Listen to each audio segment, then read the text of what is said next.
ये बात हर दिन हर पल याद रखिए। ये राम नाम जिह्वा से कहने का सौभाग्य जो आपको प्राप्त हुआ है, ये भोजन, मां का दूध, नींद, ये सुख की नींद, ये विषयों का सुख, ये जल, ये अन्न आपको किसी भी योनि में मिल जाएगा। आप पशु बनेंगे, आप पक्षी बनेंगे, आप जीव जंतु बनेंगे, आप गाय भैंस बकरी कुत्ता सुअर कुछ भी हो, सब में ये चीजें मिल जाएगी। लेकिन राम नाम कहने का सौभाग्य केवल इस मनुष्य तन से मिलने वाला है। इसीलिए जितनी बीत गई उसको भूल जाइए, जो बची है उसको पकड़ लीजिए, जितनी आयु बची है उसको पकड़ लीजिए। वो तो रेत की भांति आपके हाथों से फिसल ही रही है, आयु आपके रोके रुकेगी नहीं। लेकिन आप प्रयास करिए। इस जीवा ने कितने भोजन षटरस भोजन किए हैं, अभी तक तृप्त नहीं हुई। इसने दुनिया की कितनी बातें की हैं, कितनों का दिल दुखाया है, कितनों की चाटुकारी की है, कितनी संसार की बकवास की है, अभी तक तृप्त नहीं हुई। इस जीव को संभालिए, इस जीव को राम नाम का अभ्यास करवाइए, क्योंकि इसको अभ्यास इसलिए कराइए, जन्म जन्म मुनि जतन कराई, राम अंत राम कही आवत नाई। पूरा जीवन भर जन्म भर राम नाम जपते हुए भी व्यक्ति को अंत में राम नाम नहीं निकलता। लेकिन अभ्यास तो करना ही चाहिए, शायद आपके मुख से निकल जाए, आपके मुख से शायद निकल जाए। क्या कलयुग में नहीं निकलता? महात्मा गांधी के मुख से अंत समय में राम नाम निकला। कलयुग में भी मृत्यु के समय राम नाम निकल सकता है, लेकिन अभ्यास होना चाहिए। इसलिए जब भी बैठो तब अंतःकरण में राम नाम चलता रहे।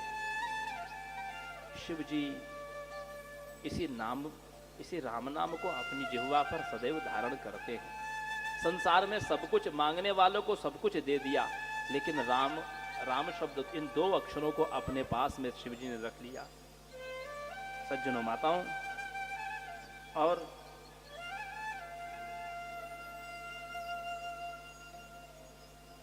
हनुमान जी महाराज सुमेरी पवन सुत पावन नामो अपने बस करी राखे रामो। इस राम नाम के प्रताप से ही हनुमान जी महाराज ने श्री सीताराम जी को अपने वश में करके रखा है। इस नाम में इतनी विशेषता है कि इसको कैसे भी जपिए। सांकेत्यम परिहास्यम वास्तो बन हेलन मेव च वैकुंठ नाम ग्रहणम सर्वथा गहरम विदु। अजामिल की कथा आपने सुनी है कि मरते समय भगवान का नाम ले लिया। कैसे लिया? बोले अपने पुत्र को पुकारा था, लेकिन था भगवान का ही नाम। तो बोले कैसे भी भाए कुभाए, मतलब भावना से लीजिए या संकेत से लीजिए, कुभाए कुभाव से लीजिए। अनख आलस हूं, आलस्य से भी लीजिए। आलस्य कैसे? जब आपको जमाई आती है ना, तो आप आलस्य में भी राम नाम कहते हैं। मुंह खोलते हैं, जमाई खूब ऑक्सीजन लेते हैं और कहते हैं राम राम राम राम। तो गोस्वामी जी ने उस पर भी लिखा कि राम राम कही जे जमुहाई तिनहि न पाप पुंज समुहाई। जो राम नाम लेकर के जमाई लेता है उसके सब पाप ताप नष्ट हो जाते हैं।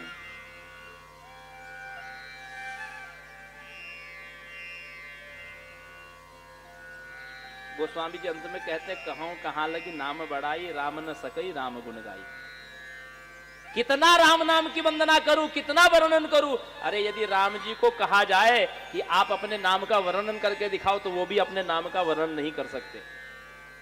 राम न सकई राम गुण गाई।